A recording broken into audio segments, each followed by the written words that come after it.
নানা জটিলতায় এক দশকের বেশি সময় ধরে আটকে থাকা ১৪,০০০ কোটি টাকার বে টার্মিনাল প্রকল্প অবশেষে আলোর মুখ দেখছে।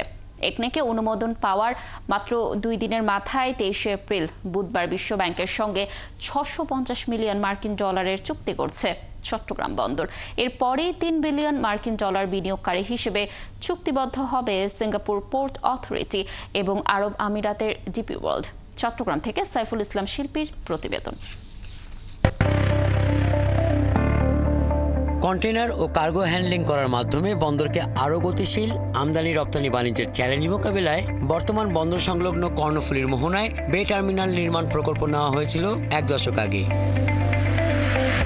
এ লক্ষ্যে ২০১৬ সালে প্রকল্পের সম্ভাব্যতা যাচাই শেষ করে ২০১৮ সালে ভিডিও কনফারেন্সের মাধ্যমে প্রকল্পের উদ্বোধন হয়, কিন্তু ভূমি অধিগ্রহণ, অর্থায়ন সহ নানা জটিলতায় পুরো প্রকল্পই আটকে ছিল। অবশেষে গত ২০ এপ্রিল রবিবার একনেকে অনুমোদন দেওয়া হয় ১৪,০০০ কোটি টাকার এই মেগা প্রকল্প। বন্দর কর্তৃপক্ষ বলছে, নতুন টার্মিনালে ৩০০ কোটি ডলার বিনিয়োগ করার অপেক্ষায় আছে সিঙ্গাপুর পোর্ট অথরিটি ও সংযুক্ত আরব আমিরাতের ডিপি ওয়ার্ল্ড। পাশাপাশি ৬৫০ কোটি মার্কিন ডলার খরচ করে ব্রেক ওয়াটার নির্মাণে বিশ্বব্যাংকের সঙ্গে চুক্তি স্বাক্ষরের সমস্ত প্রক্রিয়াও সম্পন্ন হয়েছে। আমরা আশা করছি বিশ্বব্যাংকের সাথে সহসায় চুক্তিটা হবে বাংলাদেশ সরকারের এবং এর পরপরই ঠিকাদার নিয়োগ সহ অন্যান্য কার্যক্রম শুরু। বন্দরের তথ্য অনুযায়ী ১৩,৫২৫ কোটি টাকার এই প্রকল্পে বিশ্বব্যাংকের সহায়তা হিসেবে থাকবে ৯,৩৩৩ কোটি টাকা, আর বাকি টাকার যোগান দেবে চট্টগ্রাম বন্দর নিজেই।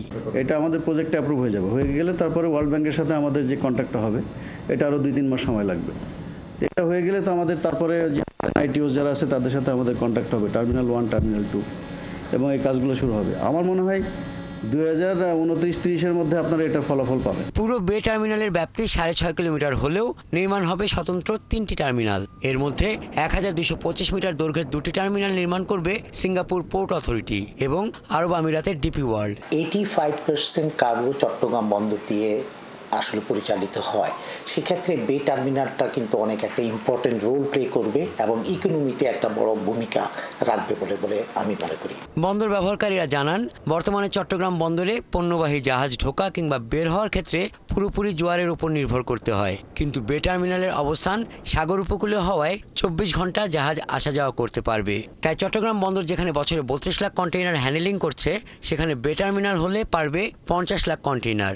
আমাদের এই টার্মিনাল অপারেটিংয়ে যারা আরও দক্ষ এবং আধুনিক বন্দর তৈরি করতে পারবে সেই ধরনের আপনার টার্মিনাল অপারেটরকে আমাদের বাংলাদেশে যেন তারা প্রাধান্য পায়, সেই বিষয়টাকে দৃষ্টি রেখেই আমাদের আগামী ৫০ বছর থেকে ১০০ বছরের মধ্যে যে আমাদের চাহিদা, সেই চাহিদাকে সামনে রেখেই যে আমাদের বন্দরটা বিনির্মাণ করতে হবে। অনুমোদন পেলে বিশ্বব্যাংকের সঙ্গে ৬৫ কোটি মার্কিন ডলারের ঋণ চুক্তি সই করবে বাংলাদেশ। বর্তমান বন্দর থেকে পশ্চিমে আনন্দনগর সন্দ্বীপ চ্যানেলে অবস্থিত বে টার্মিনালটি ঢাকার সঙ্গে সড়ক ও রেল সংযোগের নিকটবর্তী এবং এটি দেশের মোট কন্টেইনার পরিবহনের ৩৬% পরিচালনা করবে। হাসান আহমেদ, ৭১।